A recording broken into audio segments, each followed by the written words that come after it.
Gracias, señora presidenta. Buenos días, señorías.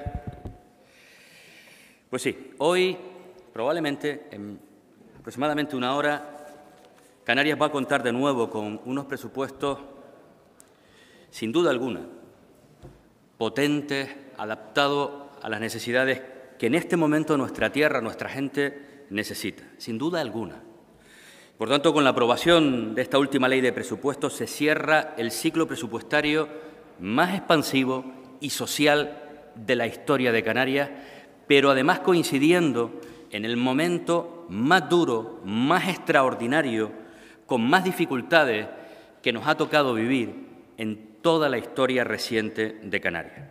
Y esto, siendo importante, es algo extraordinario, máxime si tenemos en cuenta que algunos auguraron, aseveraron, aseguraron en el debate de investidura, entre otras cuestiones, que no llegaríamos ni siquiera a la primavera siguiente. Este fue el nivel. Tan bonitos los ajoríes que durante casi 4 años han estado barruntando todo tipo de males a la salud del Pacto de las Flores. Y hemos sido capaces de demostrar, y creo que las leyes de presupuesto son el mejor reflejo, una detrás de otra, detrás de otra, detrás de otra, que este pacto nació con unas fuertes convicciones y que las íbamos a llevar hasta el último extremo, que cada una de las dificultades que hemos padecido no solamente han supuesto una grieta, sino que han ayudado todavía a alinearnos con mucha más fuerza aún. Son 10.180 millones de euros para fomentar las inversiones públicas, apoyar a los sectores productivos e impulsar la creación de empleo. Lo que frente al discurso del cataclismo, de los que se mira al espejo cada mañana repitiendo muchas veces que nosotros somos los responsables pasados, presentes e incluso futuros de los males de esta tierra, son datos que nos colocan con los mejores datos de empleo desde el año 2008 o con un récord histórico de afiliación a la seguridad social o habiendo sido capaces de repartir más dinero que nunca, antes que nunca y mejor que nunca a las empresas y a los sectores productivos de esta tierra. Unos presupuestos para una sociedad más justa y equilibrada, que garantiza los derechos básicos de la ciudadanía, los servicios públicos esenciales y que no deja de lado a los palmeros y palmeras. Que frente al discurso que ahora todo va peor que antes, o incluso la desfachatez que hemos tenido que escuchar hoy, de hacer creer que lo primero que hizo este Gobierno cuando llegó es llenar de amianto las cubiertas de los colegios, y lo dice quien ha estado durante 20 años gobernando y no hizo lo que tenía que hacer cuando le tocaba hacerlo. Frente a eso, 7.000 sanitarios más, miles de docentes más, hemos multiplicado por 4 las resoluciones de dependencia o hemos impulsado de una vez por todas la educación infantil de 0 a 3 años. Unos presupuestos para 2023 que profundizan el marcado carácter progresista de las cuentas del 20, del 21 y del 22, aquellas que eran poco creíbles, que no íbamos a ser capaces de cumplir. Y lo hemos hecho sin subir impuestos. Lo hemos hecho bajando la deuda, con rebajas tributarias selectivas y con una eficaz captación de fondos del Estado y de la Unión Europea. Unos presupuestos que protegen a quienes más lo necesitan.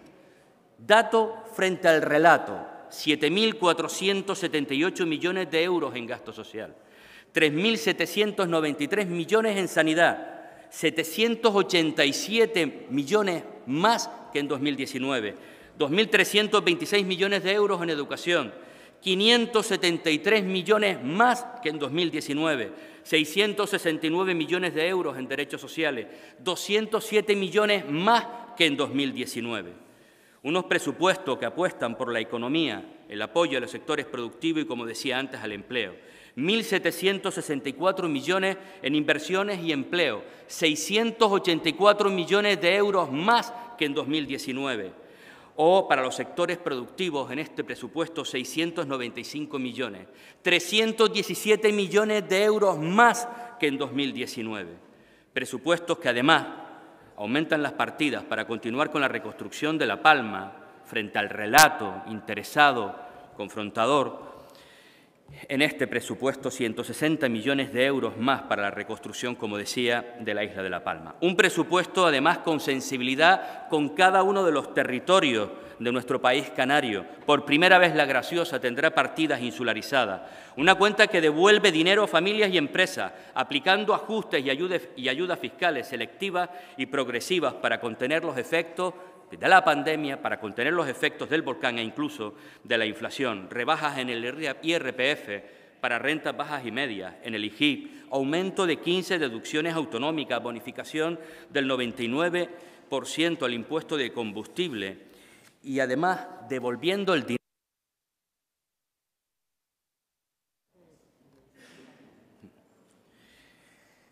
Y además, devolviendo el dinero de la forma más importante que se puede devolver a las familias canarias, la más equitativa sin duda alguna, a través de los servicios públicos esenciales, los que llegan a todos y de manera especial a quien menos tienen.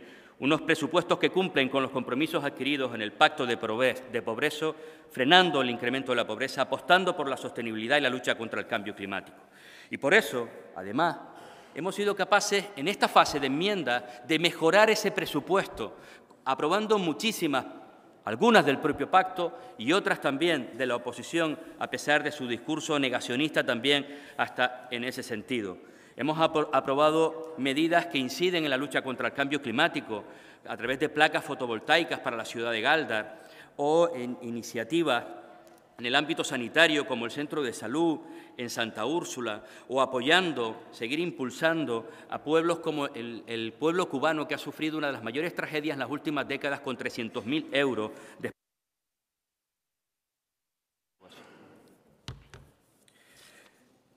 del último huracán que han tenido que sufrir en los últimos tiempos.